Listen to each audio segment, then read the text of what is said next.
Hey, congratulations, Mr. and Mrs. Bishop. This is John from Lakeshore V Center. We're going to be showing you some of the basics today on the operation of your new fifth wheel Montana. So let me walk you around and let's start from the front right up here.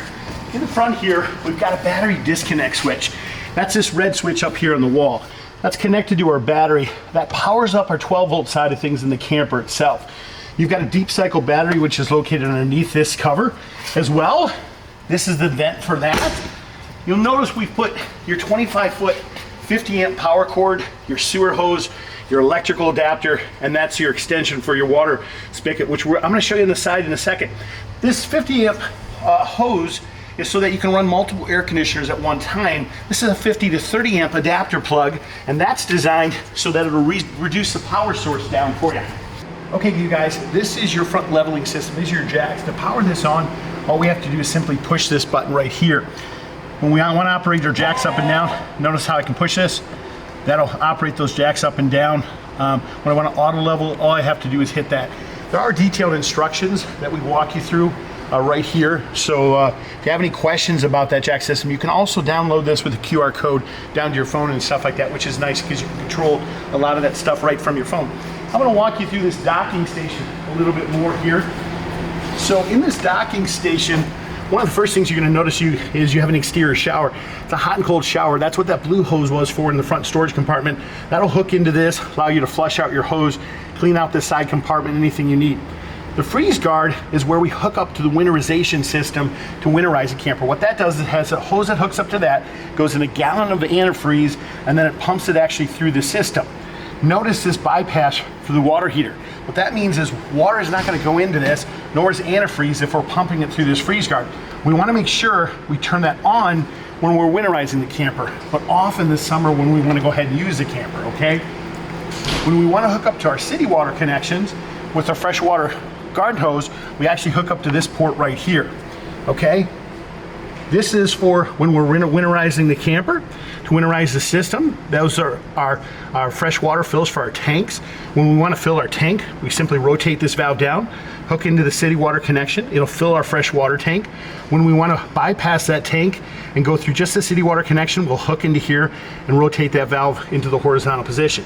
This is our tank flush. This is designed to flush out that black tank, that waste tank, to flush out the line when you're done emptying. This is your 3-inch black valve, your 1.5-inch gray valve. Your discharge here, you simply just pull those out. These are your hot and cold low points. When these are perpendicular like this, that means they're draining the lines so that there's no water in the line so it won't freeze and crack over the winter. So in the summer, we want to cross those to make sure that it allows the water to stay in the lines and in the tanks. We have additional valves here for our gray and black tanks as well. They're in a heated compartment, and this is our discharge where we hook our sewer hose that you were given on the inside of the camper. Really nothing you have to do with the hot water heater from out here. The hot water heater on the outside here, we've pulled the anode rod. That's just to keep everything nicely winterized for you and stuff like that. When it comes to the spring, you want to put that back in, then test your water by pulling this plug. Water should shoot out and discharge from that. We're going to show you how to turn those on from the inside of the camper. Our spare tire is located right underneath there. That does crank down. There's a jack in your front compartment here. This is what they call a ground fault plug. You notice the green light that's on this ground fault plug? That's so that it's designed as a reset breaker. If that's tripped, it'll turn red, or you won't see that green light anymore. It's important because if all of a sudden some of your 110 outlets quit working, that's what's going on. So you definitely want to check that. This is your other tank for your split propane tank system that we were talking about. Again, righty-tighty, lefty-loosey. For that, we're going to walk you inside. One of the first things you'll notice is our fuse box. These 12-volt are your 12-volt. These fuses are your 12-volt. These are your breakers, which are 110 side. Notice we've got motion sensor lights right here. As you walk inside here, we're going to show you how this thermostat works. All we do is push this button here at the bottom, activates the fan, push it again, activates the air conditioner. We control it with the up and down arrow keys right here. This is your main control center. Let's walk you through this. In this control center right here, we've got your slide outs, your awnings. These buttons control the in and the out of the camper. Interior lights here. We've got the living room lights. We've got gas electric for our hot water heater here to turn that on.